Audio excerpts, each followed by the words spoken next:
Béni soit Dieu. Heureux de vous retrouver ce matin. Le thème que j'aimerais aborder avec vous est celui de la réconciliation. Amen.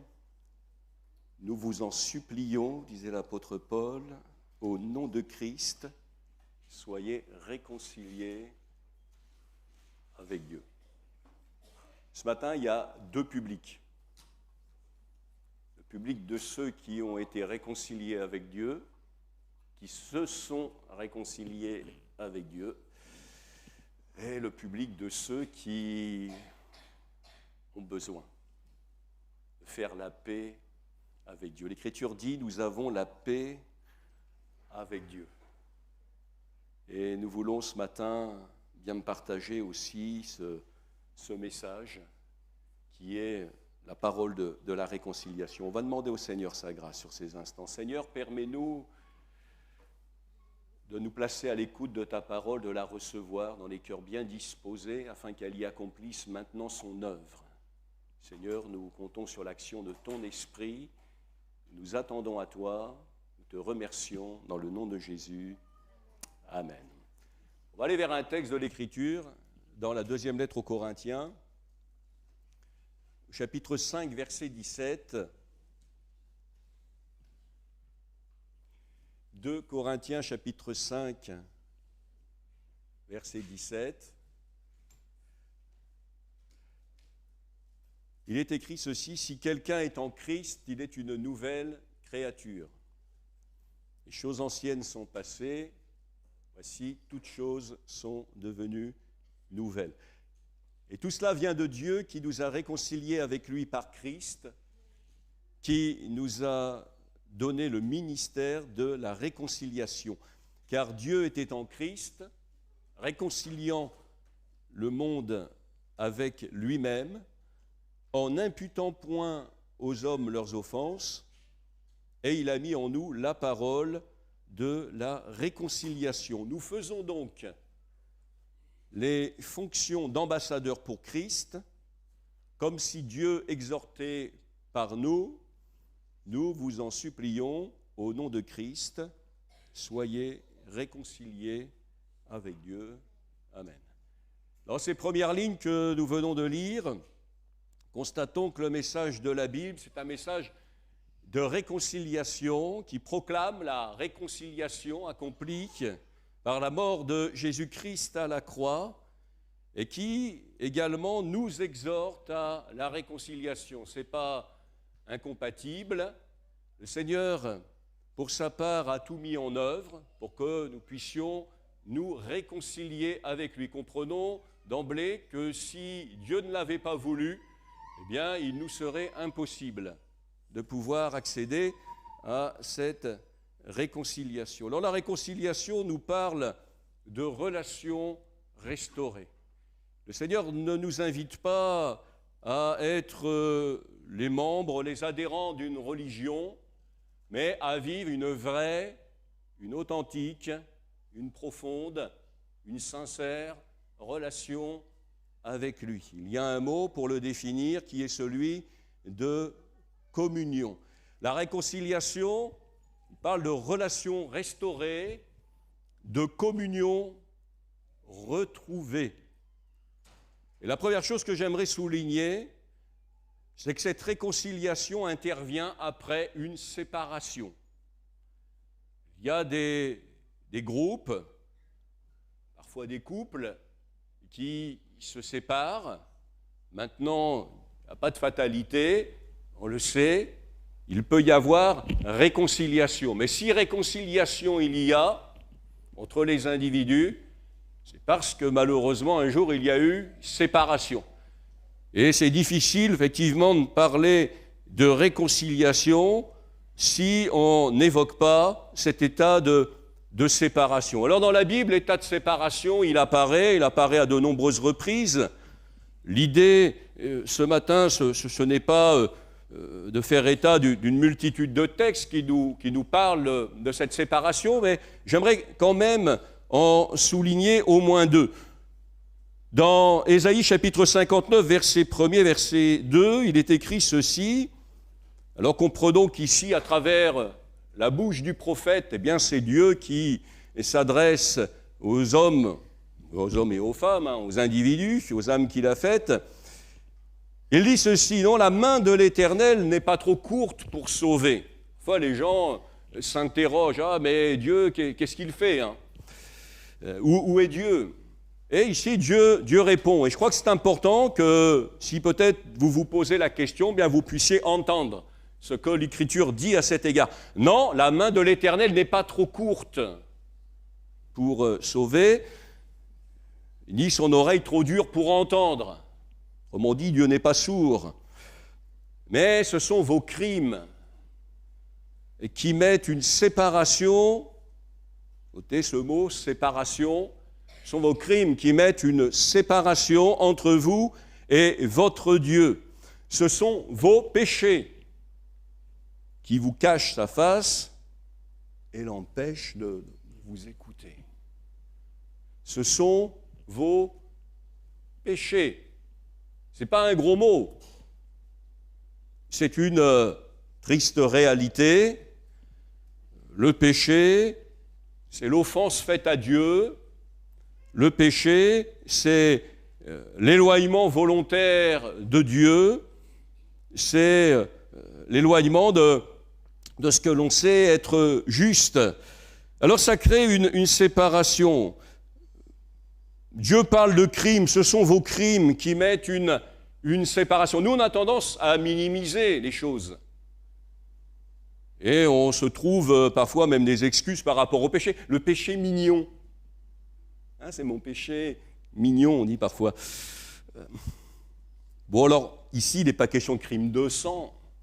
Je crois que les crimes de sang sont des péchés, mais quand il est question de crimes ici, il ne faut pas résumer ça à l'idée que l'on peut avoir des crimes. Comprenons, et d'autres traductions le traduisent ainsi: vos fautes, ce sont vos fautes. Ce sont vos iniquités, autrement traduit. Et ces fautes, ces iniquités, au regard de ce qu'est la sainteté de Dieu, eh bien, paraissent comme de véritables crimes à ses yeux. Alors on comprend que bien, c'est une situation de séparation terrible dans laquelle bien, nous trouvons ici. L'apôtre Paul enfonce le clou, si j'ose dire, Éphésiens chapitre 1er, verset 1er. Alors ça nous laisse de l'espérance parce qu'ici, il passe de la mort au passé. Moi, je ne connais pas beaucoup de gens qui peuvent parler de la mort au passé. Vous étiez mort. Moi, autrefois, j'étais mort. Par la grâce de Dieu aujourd'hui, je peux dire que je vis. Vous voyez, le Seigneur est celui qui nous rétablit, qui nous restaure dans sa vie. Alors il dit, vous étiez morts par vos offenses et par vos péchés, dans lesquels vous marchiez autrefois, ça c'était avant, selon le train de ce monde, selon le prince de la puissance de l'air, de l'esprit qui agit maintenant dans les fils de la rébellion. Et on a encore dans un coin de notre oreille ce que nous avons lu tout à l'heure: si quelqu'un est en Christ, il est une nouvelle créature. Les choses anciennes sont passées. Et voici, toutes choses sont devenues nouvelles. Ici, il est question d'un état de mort spirituelle. La mort, on le sait, c'est une séparation. Si je parle de la mort physique, qu'est-ce que c'est? Eh bien, c'est la séparation de l'âme avec le corps. Eh bien, la mort spirituelle, c'est la séparation de l'âme avec Dieu, et ça, c'est terrible. La séparation de l'âme avec Dieu. Alors pour parler de la réconciliation, parce que c'est ce qui nous intéresse ce matin, on va dire que c'est la cessation de cet état de séparation, tout simplement. La réconciliation met fin à l'état de séparation. C'est un retour à la vie. C'est l'instauration d'une communion avec Dieu, par la restauration de la relation avec lui. Des gens qui sont en relation avec Dieu, direct, de cœur à cœur, et puis il y a ceux qui n'ont pas de relation avec lui. Puissions-nous faire vraiment la distinction, on peut avoir une religion et ne pas avoir de relation avec Dieu. On peut avoir des relations avec une église, on peut avoir une relation avec des gens qui partagent un même idéal de vie. Mais ici, on parle de relation avec Dieu. On parle de communion avec lui. Dans 2 Corinthiens 5, verset 18, on l'a lu tout à l'heure, il nous est dit que tout cela vient de Dieu. Ça ne vient pas des hommes, ça ne vient pas d'en bas, quoique les hommes ont un rôle à jouer dans ce sens de pouvoir annoncer ce message de la réconciliation. Nous faisons les fonctions d'ambassadeurs pour Christ. Dieu a mis en nous la parole de la réconciliation. Nous sommes appelés à prêcher la réconciliation. Ce matin, je ne vous parle... Bon, on est obligé... parce que, eh bien, il faut bien en prendre conscience, la réconciliation étant la cessation de l'état de séparation, il faut bien parler d'un état de séparation. On est d'accord avec ça. Mais Dieu veut nous conduire dans la réconciliation. Et au stade où nous en sommes, comprenons que Dieu, de son côté, a tout accompli, a œuvré pour que nous puissions nous réconcilier avec Dieu. Ça veut dire que si ce matin je suis encore dans cet état de séparation, j'entends ce que la Bible dit, soyez réconciliés avec Dieu. Et les gens ont du mal à comprendre, parce que l'apôtre Paul dit, nous vous en supplions. Alors je ne sais pas comment il était, je ne sais pas s'il se mettait à genoux, je ne sais pas, il faudrait que j'aille vous voir. S'il te plaît, réconcilie-toi avec Dieu. S'il te plaît, est-ce qu'il te plairait de te réconcilier avec Dieu? Parce que la grande question, en fait, elle est là. Elle est là. Parfois, et c'est un peu facile. Ah, mais qu'est-ce qu'il fait, ton Dieu? Qu'est-ce qu'il fait pour moi? Ah, et puis on se lamente, là, on se désole sur sa situation. Mais la Bible est très claire, Dieu a tout fait. Il a absolument tout fait. De deux choses l'une, les personnes parfois l'ignorent, donc l'ignorant, ils ne peuvent pas entrer dans cette démarche de réconciliation. Mais parfois, ils veulent l'ignorer, comme on dit. Et Dieu, au fond, ne peut rien faire de plus. Et les serviteurs ne peuvent que supplier. Nous vous en supplions, au nom de Christ, soyez réconciliés avec Dieu. Dieu est Dieu de réconciliation. Dieu de réconciliation. On va aller vers quelques textes. J'aime beaucoup ce texte du prophète Ésaïe, chapitre 57, verset 15.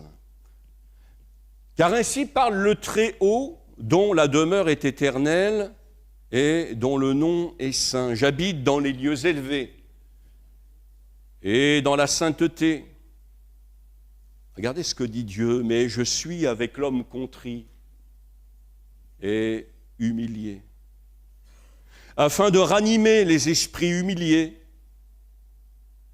afin de ranimer les cœurs contrits.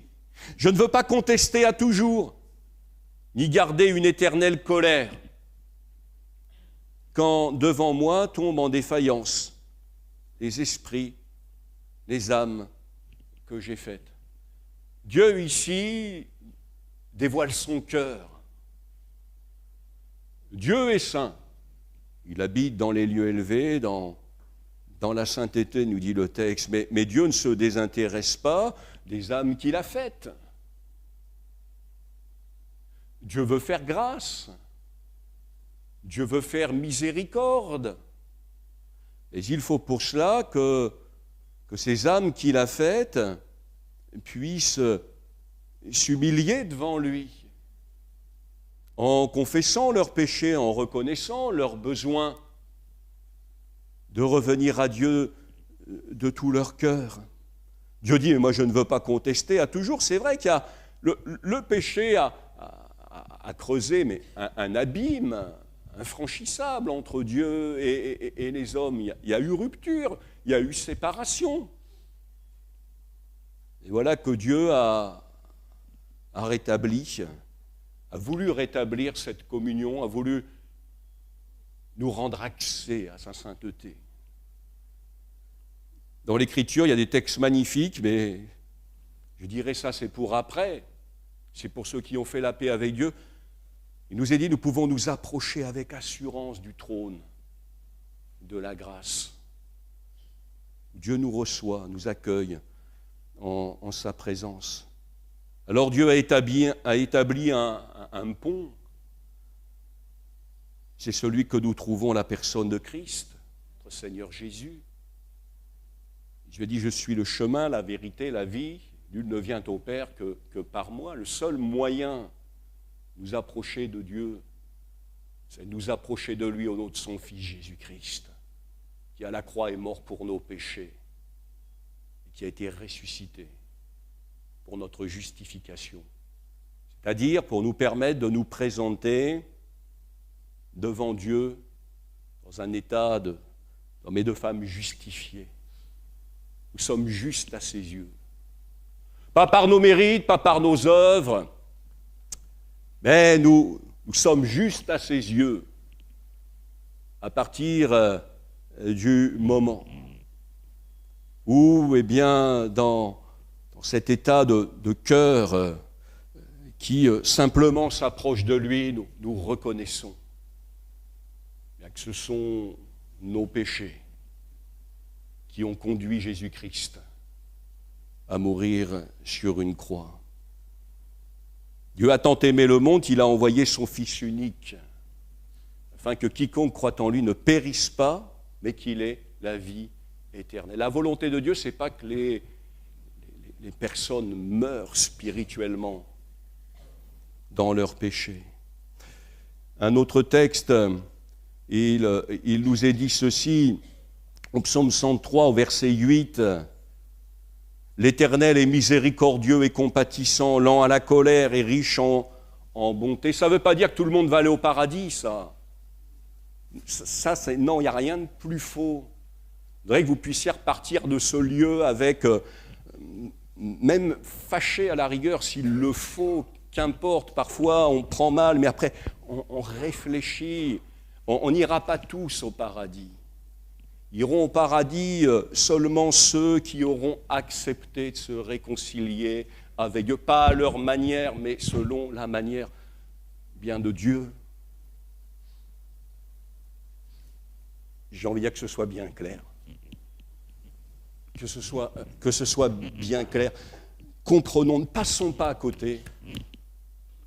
Ne passons pas à côté, s'il vous plaît, je vous en supplie. Réconciliez-vous. Il faut se réconcilier avec Dieu. Un jour vient où on ne pourra pas se réconcilier. C'est quand tu seras mort, tu ne pourras pas te réconcilier. Tu seras mort. Ton corps sera parti à la terre, ton âme, elle ira là où finalement tu auras offert à Dieu de te conduire ou pas. Il faut le comprendre, ça. C'est dans cette vie. C'est maintenant. Là encore, on entend, il ne conteste pas sans cesse. Il ne garde pas sa colère à toujours. Il ne nous traite pas selon nos péchés. Il ne nous punit pas selon nos iniquités. Alors, comprenons ce que ça veut dire, ce texte-là. Ça veut dire que si Dieu avait voulu nous traiter selon nos péchés, selon nos iniquités, qu'est-ce qu'il aurait fait? Rien. Il n'y a rien à faire.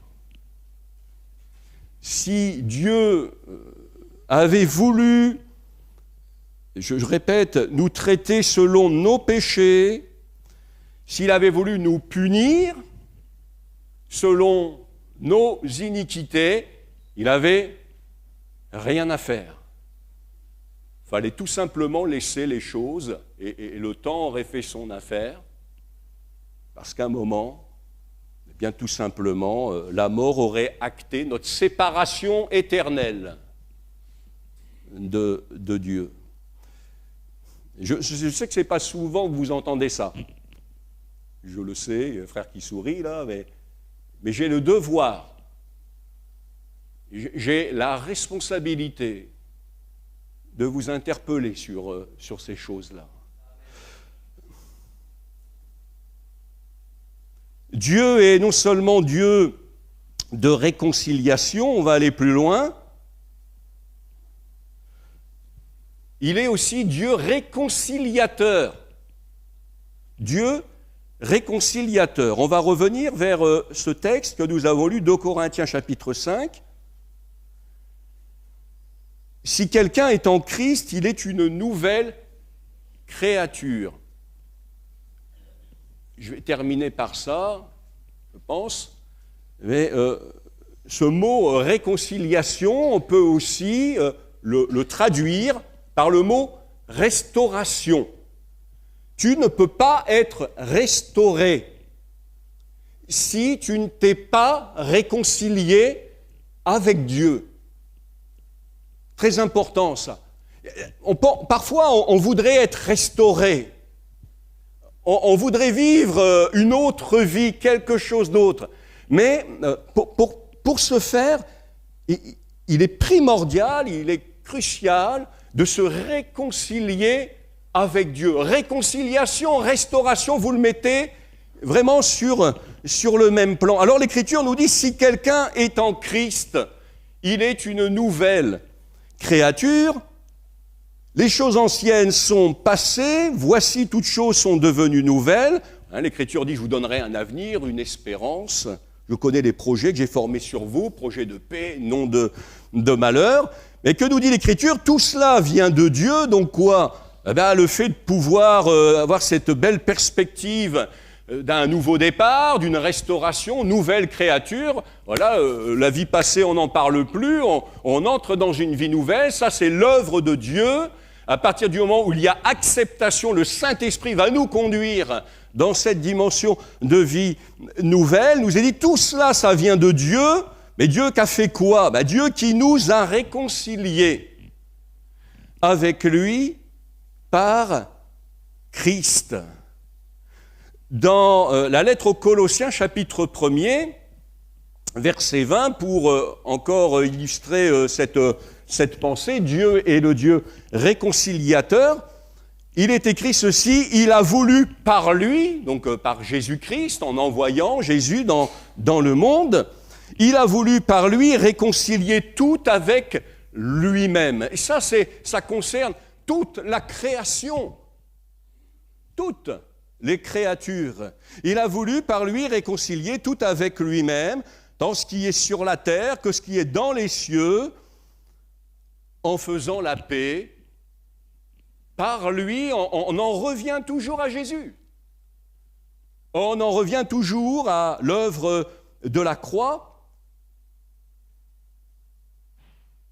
faisant la paix par lui, par le sang de sa croix. Et vous qui étiez autrefois étrangers et ennemis par vos pensées, par vos mauvaises œuvres, il vous a, maintenant réconciliés par sa mort. Par sa mort. Ça veut dire qu'objectivement, il nous a réconciliés. C'est fait. C'est fait. C'est accompli. Tout est accompli. Vous savez, il n'y a rien de ce que Jésus n'a pu dire d'inutile. Quand il dit que tout est accompli, il dit c'est fait. C'est fait. Il n'y a rien à ajouter. Peu de temps avant, alors que Jésus commence à vivre ses angoisses face à la croix qui se profilait, alors qu'il est là dans Jean chapitre 17 et qu'il prie, il dit « J'ai achevé l'œuvre que tu m'as donnée à faire. » Il a fait le job. Il a fait le boulot. C'est pas bien de parler comme ça, mais parfois il y a comme ça qu'on comprend. Il n'y a rien d'autre. Rien d'autre à faire. Tout ça, il l'a voulu. Et il a œuvré dans le sens de ce qu'il a voulu. Il vous a maintenant réconciliés par sa mort. Alors, ici, parlons de ceux qui ont été réconciliés par sa mort, ceux à qui s'adresse en première instance, j'allais dire, cette lettre, les croyants de l'église de Colosse. Mais Dieu les a réconciliés avec lui parce qu'il voulait bien les réconcilier avec lui. Personne ne pouvait lui forcer la main, ça lui appartient. C'est son cœur, c'est son désir. Et comme il en a le pouvoir, comme il en était capable, Dieu a tout mis en œuvre. Dieu les a réconciliés avec lui parce qu'il voulait les réconcilier avec lui. Mais j'ajouterai que ceux qui ont été réconciliés sont ceux qui ont accepté le principe de la réconciliation. Ils ont accepté le principe.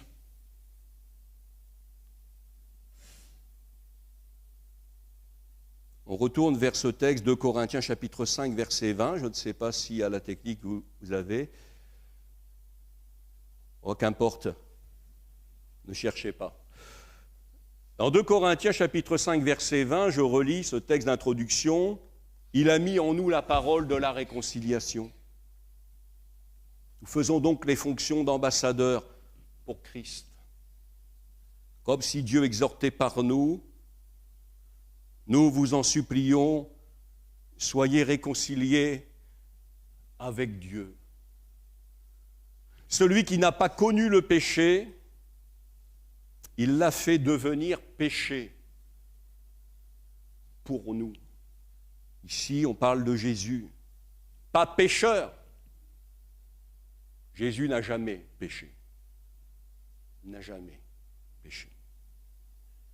Mais celui qui n'a pas connu le péché, il l'a fait devenir péché pour nous, afin que nous devenions justice de Dieu. Tout à l'heure, on a lu un autre texte.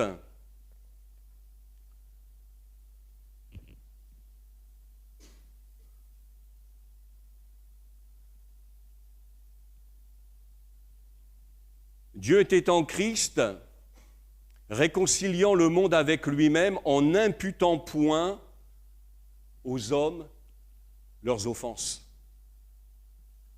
En n'imputant point aux hommes leurs offenses. Ce qui aurait dû nous être imputé, c'est-à-dire mis sur notre compte, c'est nous qui aurions dû nous acquitter de la note, dire ça comme ça. Ce qui aurait dû nous être imputé, eh bien, ne nous a pas été imputé. En revanche, a été imputé à Jésus, le saint, le juste, celui qui n'a jamais péché. Et en ce sens, il a été fait péché pour nous. Pourquoi ? Pour que sa justice à lui nous soit imputée. Il y a eu un échange en quelque sorte dans ce que Dieu a imaginé, dans ce que Dieu a voulu, mon péché, votre péché. Eh bien, c'est Jésus qui s'en est chargé.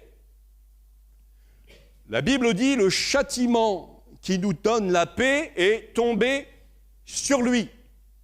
Il a pris notre place, ma place, la vôtre. C'est fait. Il n'y a rien à ajouter. Et pour tous les êtres humains, pour toutes les âmes qu'il a faites. Et Dieu ne se contente pas d'être notre créateur, il se présente ici à nous comme notre sauveur. Et il a tout mis en œuvre. Et c'est ainsi que nous vivons ce paradoxe, c'est que ceux qui auraient dû recevoir à juste titre eh bien la peine de leur faute, de leur péché, eh bien vont se trouver graciés. Je dis paradoxe parce que celui, bien, pour le coup, qui jamais n'aurait dû tomber sous le jugement, sous le châtiment, eh bien c'est lui qui est mort à la place de tous les autres. Et l'Écriture nous dit ceci, bon, dans le meilleur des cas, allez, à la rigueur, c'est l'apôtre Paul qui dit ça, dans le monde, peut-être quelqu'un accepterait de mourir pour, allez, je vais dire quelqu'un qui en vaut la peine, une brave âme, injuste. On a déjà vu ça dans le monde, il y a des gens qui se sont sacrifiés, ont pris la place des autres, ils ont pris la balle à la place des autres. Et parfois parce qu'ils savaient que si eux ils prenaient la balle, ils allaient au paradis, et que si l'autre il prenait la balle, il allait en enfer. Alors il y a des gens comme ça, qui parfois sont capables de dévouement, qui vont aller jusqu'à l'offrande de leur vie, mais il y a quand même dans tout cela une forme de raison qui entre en compte. Mais voyez, l'amour de Dieu, la grâce de Dieu n'est pas raisonnable, il n'y a rien de raisonnable dans la manifestation de la grâce de Dieu. Parce que Jésus qui n'a jamais péché, bien lui sur la croix, il va mourir pour... allez, nous on a tendance à mettre des catégories comme ça parmi les hommes, mais pas seulement de pauvres petits pécheurs qui auraient péché par accident, mais même pour les criminels, pour bien des gens qui ont vécu la vie la plus abjecte. Jésus dit, celui-là, je ne veux pas qu'il aille en enfer. Alors je donne ma vie, et ce que lui il a fait, moi c'est moi qui vais le souffrir.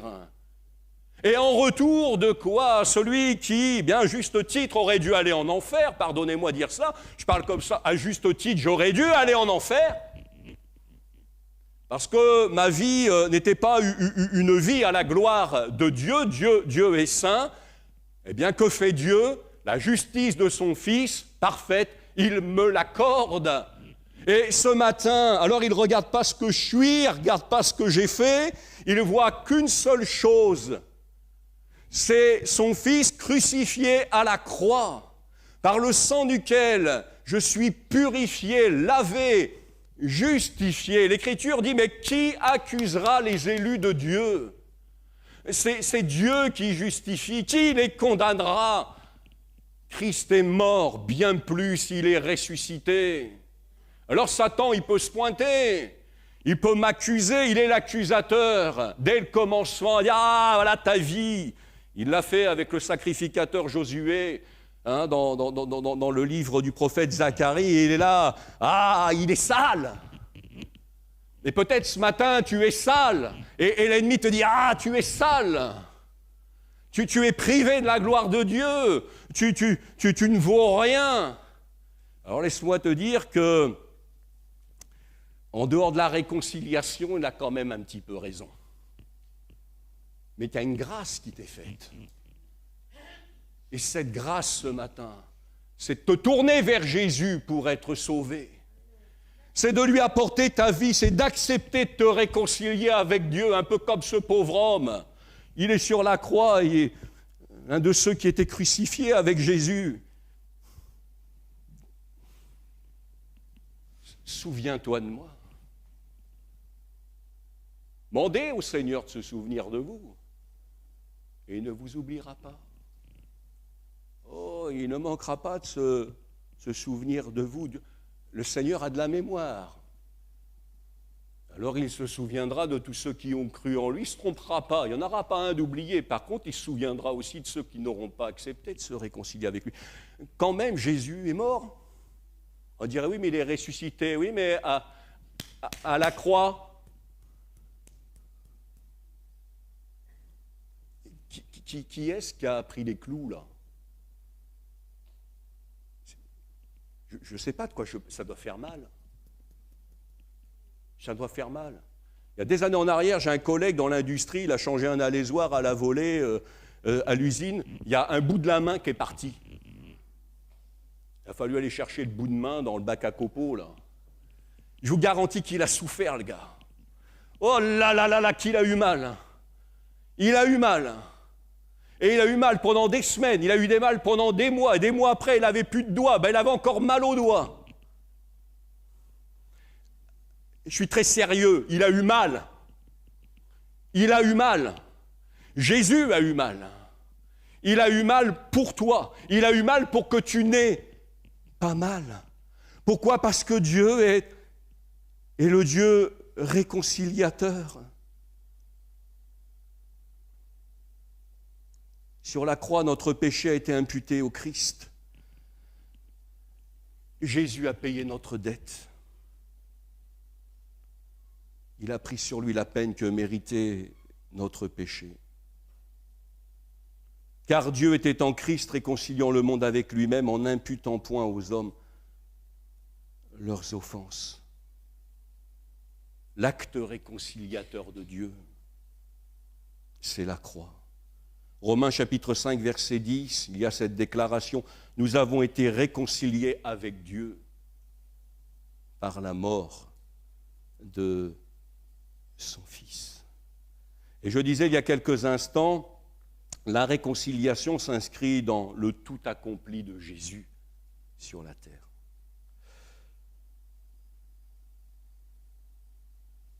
Je ne sais pas si on a ce texte, Jean chapitre 19, verset 28. Après cela, Jésus, sachant que toute chose était déjà accomplie, il dit, afin que l'écriture soit accomplie, j'ai soif. Il y avait là un vase plein de vinaigre.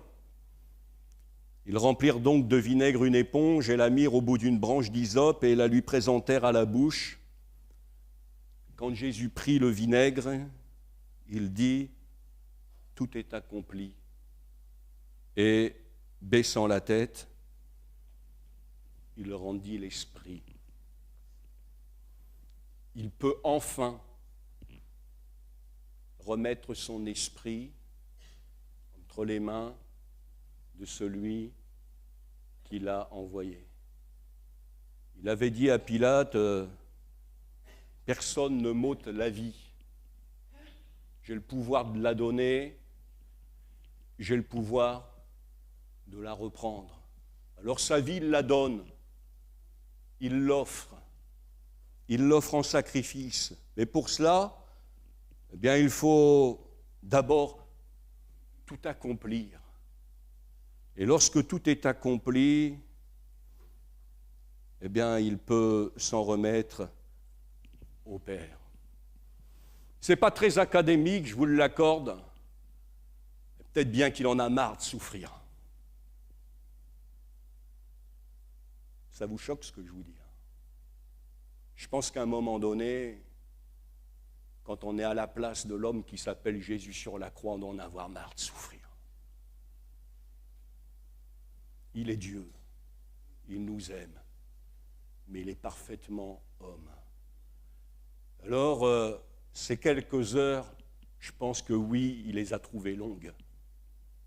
Mais il fallait que tout, absolument tout, soit réglé. Que la dette soit payée. Il fallait tout accomplir. Et il va, eh bien, à travers cela, accomplir cette ultime parole, là au psaume 69, verset 21. C'est David qui a écrit ce psaume 1000 ans avant la venue de Jésus, et il dit quelque chose de complètement incroyable. Pour apaiser ma soif, il m'abreuve de vinaigre. Mais ça ne veut rien dire, ça, à l'époque de David, en fait. Parce que ce vinaigre dont il est question ici fait allusion à ce qu'était la boisson des soldats romains. Alors 1000 ans avant, on n'est pas encore à l'époque de l'Empire romain. Et il y avait cette boisson, la posca, qui était un vin amer. Bon, on va passer sur les détails. C'était un mauvais vin, un vin qui tournait rapidement au vinaigre. On le coupait avec de l'eau. Et les soldats romains, eh bien, se désaltéraient avec cette posca. Alors ne confondons pas ce qui s'est passé plus tôt, parce qu'un petit peu avant, on a proposé justement de lui donner cette même boisson, mais avec un peu de fiel, comme pour anesthésier, comme pour atténuer. Mais Jésus, là, l'a refusé. Pourquoi? Parce qu'il devait souffrir. Parce que notre péché, il fait souffrir Dieu.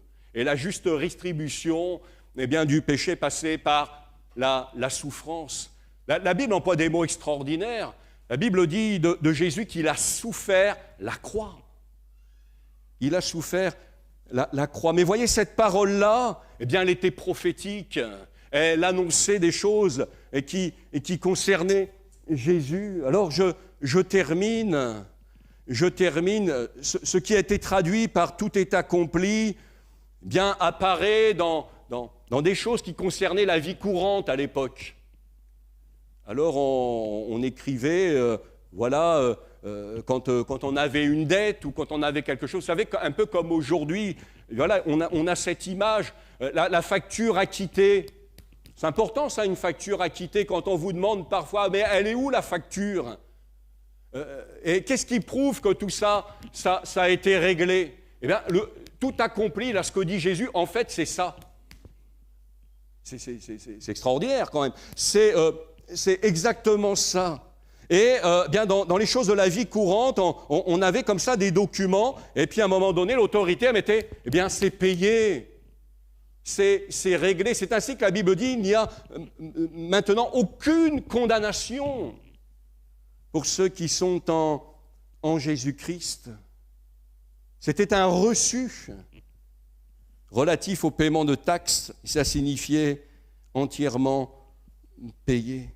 Et puis cette expression, tout est accompli, c'est fini, eh bien, exprime également la finalité, l'achèvement. Ça veut dire, il n'y a rien à ajouter, il n'y a rien à apporter en plus. Ce matin, il n'y a pas d'œuvre à apporter en plus, il n'y a pas de mérite, il n'y a pas de prière. La Bible dit que ce n'est pas par des choses périssables, de l'argent, de l'or. Nous avons été rachetés de notre vaine manière de vivre, mais par le sang précieux de Jésus-Christ. Alléluia. L'objectif a été atteint. Et par sa mort et par sa résurrection, Jésus a réalisé ce magnifique plan de salut pour notre vie. 2 Corinthiens 5, versets 20 et 21, il a mis en nous la parole de la réconciliation. Nous faisons donc les fonctions d'ambassadeurs pour Christ. Comme si Dieu exhortait par nous, nous vous en supplions au nom de Christ. Soyez réconciliés avec Dieu. On a juste vu passer quelque chose, là. C'était intéressant, c'était, il me semble, juste avant. Ouais, il y a des étapes, là. On est dans un état de séparation. On peut en parler pendant des heures, ça ne va rien donner. La séparation, c'est la séparation. Maintenant, après la séparation, quand il y a eu séparation, il peut y avoir réconciliation. Ça, c'est tout à fait possible, c'est tout à fait à la portée de chacun. Et si réconciliation il y a, alors il y aura restauration. Et le texte qu'on a lu commençait par cela, et je termine. Si quelqu'un est en Christ, il est une nouvelle création. Les choses anciennes sont passées, voici toutes choses sont devenues nouvelles. Je ne peux rien faire de plus en fait. Non. Je voudrais, mais je ne peux pas dire plus, je ne peux pas faire mieux. J'ai peut-être été maladroit, peut-être pas été comme il fallait, mais ce que je sais, c'est que vous aviez en tout cas besoin de l'entendre tous. Et surtout ceux qui sont encore séparés de Dieu. Pourquoi ? Pour vous amener maintenant dans la réconciliation. On dit, ah mais ça j'en veux pas. Bon, tu vas rentrer chez toi, tu vas prier, tu vas réfléchir, et moi je vais prier de mon côté que Dieu travaille ton cœur. Parce que je ne peux rien faire de plus maintenant, et après ce serait prolongé de manière inutile. Alors on va prier le Seigneur si vous voulez bien, et on va demander sa grâce. Seigneur, tu as tout payé, tu as tout accompli. Ah, merci. Merci parce que tu es dans ce lieu. Je sais que, Seigneur, c'est par la folie de la prédication que Seigneur, tu te plais à te glorifier, à te manifester dans les vies. Et ma prière ce matin, c'est que personne ne se prive de ta grâce. Seigneur, merci pour tous ceux qui un jour ont accepté la réconciliation. Et Seigneur, ce matin, à use de miséricorde, fais grâce par le Saint-Esprit pour que plusieurs simplement, Seigneur, puissent maintenant accepter de se réconcilier avec toi, de te faire confiance, d'abandonner leur vie. Ah, je te le demande, Seigneur. Je te le demande au nom de Jésus qui a offert sa vie, qui est ressuscité et qui vient bientôt.